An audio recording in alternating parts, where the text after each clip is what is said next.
আমার ধারণা আমার বাবার কৃতকর্মের ফলই আমার ভাই মহানামা ভোগ করছে। আমার বাবার অদম্য পুত্র লালসাই আজ আমাদের এই দিন দেখাতে বাধ্য করেছে।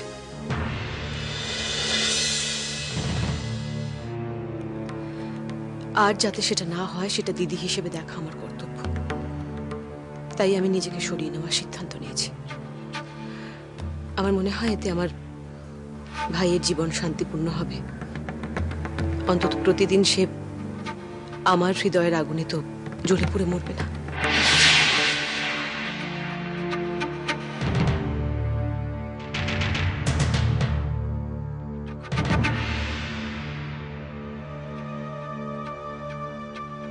নিজেকে না সরিয়ে কুমারের পাশে থেকে কুমারকে সংশোধন করার চেষ্টা করাটাই কি যুক্তিসঙ্গত হতো না রাজবতী?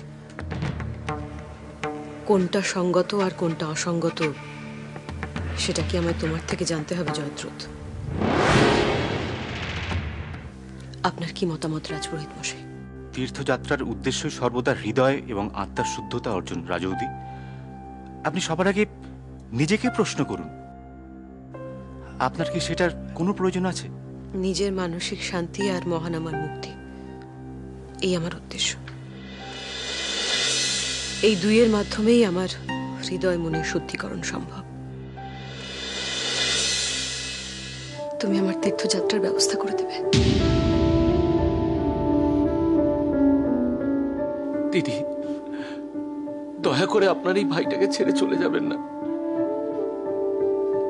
আমাকে অনাথ করে দিয়ে যাবেন না দিদি। দয়া করুন দিদি আমার উপর।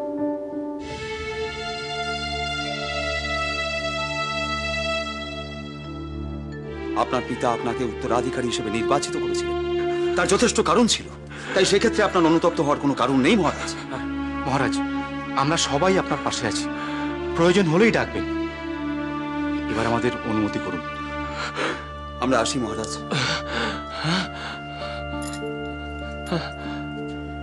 আসুন। দিদি, আপনি অযথাই উত্তেজিত হচ্ছেন। রাজবতী যেমন মানুষ তিনি তো তেমনই কাজ করেছেন। তার কাছে এর থেকে বেশি কিছু আশা করাটাই অন্যায়। জানি সমৃদ্ধি,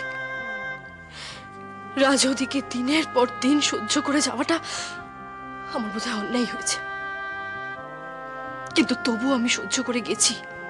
দিনের পর দিন ওনার অন্যায় অত্যাচার আমি সহ্য করে গেছি সমৃদ্ধি।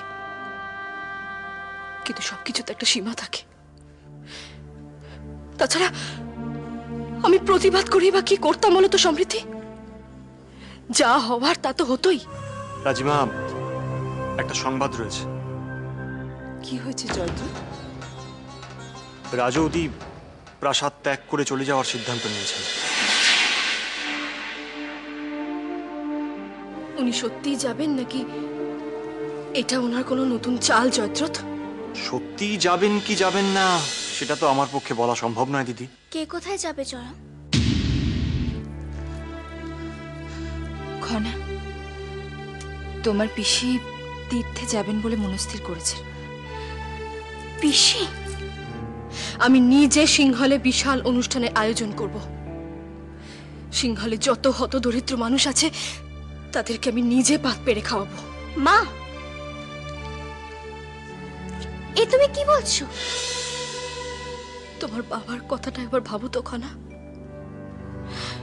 আজ ভাতৃবন্ধনের মতো এমন পবিত্র দিনে সামান্য ভালোবাসা তো দূরের কথা, ওনাকে অপমানিত হতে হলো।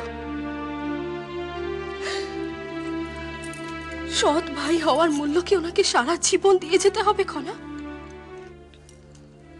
উনি বিধবা বলে তোমার বাবার হাতে উনি রাখি না বাঁধতে পারেন।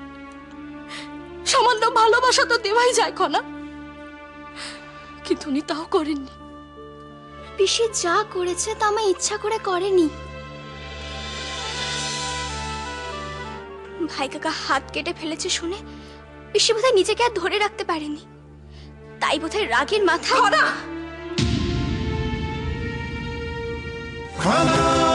খানা